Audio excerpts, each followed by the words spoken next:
Oh, hi folks, I'm Mike and welcome to my channel. If you've been here before, then I'm sure you know I'm going to talk about Pinewood Derby racing. So, I've been involved in Pinewood Derby racing since 2017 at the league level. And over the years, I've had the opportunity to meet people from all over the country. And you know what I've learned? I have learned that rules at the scout level can vary considerably from city to city or state to state or even pack to pack. I've also learned that the rules continuously change. And in the last few years, I've noticed more and more rules that specifically state you can't bend an axle, but yet you have to use the axles from the kit. Well, I feel like that's quite the contradiction. You're not going to find a straight axle from the kit. But at any rate, in this video, I'm going to show you exactly how I would attack the rules if my rules said I had to use the axle from the kit and I couldn't use a bent axle. So stay with me. You might find this helpful.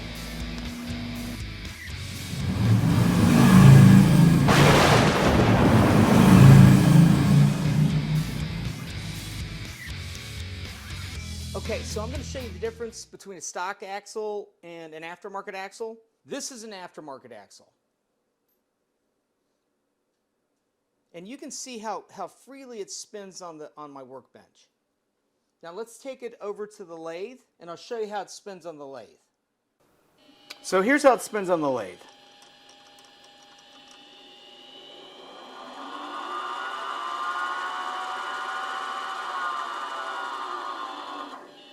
Well, you can see how there's very little run out and it's spinning really smooth. Let me show you how stock axle rolls on my workbench. You can see it kind of settles on the low spot. Okay, so let's take this over to the lathe. Let me show you how it spins on the lathe. Here's the stock axle.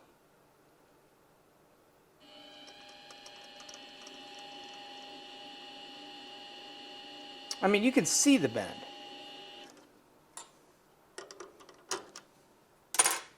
All right, guys, so next I'm going to show you how I locate the bend, and then I'm going to show you how I tune the axles with the bend for peak performance.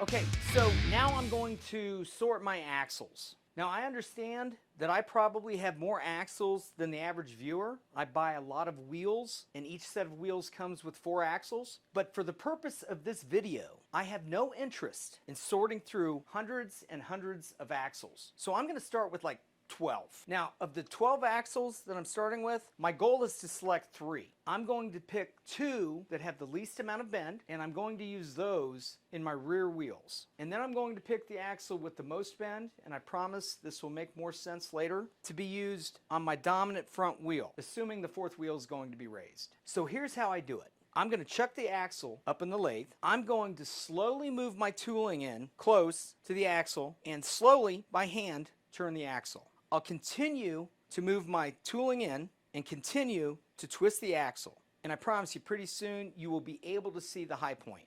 Once I identify the high point, I'm going to mark it with a Sharpie. The last thing I'm going to do is rotate the axle 180 degrees and move my tooling in until it just touches the head, keeping track of how far my tooling traveled. That way I can pretty quickly determine which axle has the most or least amount of bend. I'm going to check all 12 axles.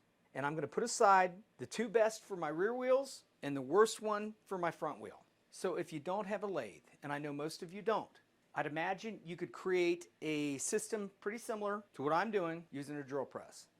All right, next up, tuning.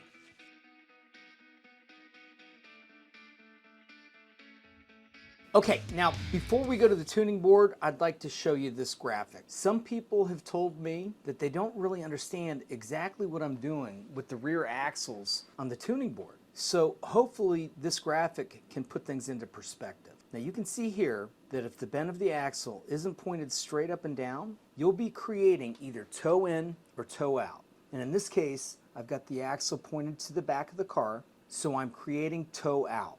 But either toe in or toe out will crush your speed. So all I'm doing is twisting the axle to get the bend pointed straight up. Okay, let's go to the tuning board.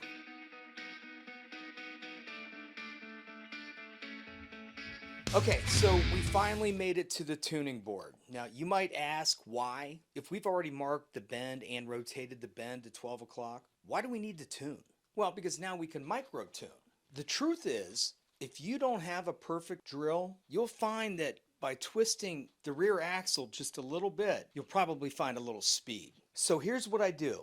I'll put the car down the tuning board and see how far it bounces. Then I'll twist the axle just a little bit and compare the bounce. Remember, the bounce is a reflection on how fast the car is going down the tuning board. The further the bounce, the faster the car. Now, with an aftermarket axle, you're probably going to want to twist in small increments and make one complete revolution. Now, because we've already marked the bend, I don't think you're going to have to do that on these axles. Just twist it a little bit counterclockwise, check it, and then a little bit clockwise, and check it again. Then when I'm done, I'm going to return that axle to the location where the car bounced the best. Now, the last thing we have to do is adjust the steer. Now, if you remember, I used the axle with the most bend I could find for a dominant front wheel. I did that to make sure I could get at least 3 inches of steer, and I had no problem doing that. I'm sure next year they'll change the rules where the car has to go straight. So folks, thanks again for watching my video. If you've made it this far, I'd have to assume you are either a Pinewood Derby junkie like me, or maybe you've got a race coming up. So if you have any questions, leave it in the comments and I'll get back to you as soon as I can. Good luck.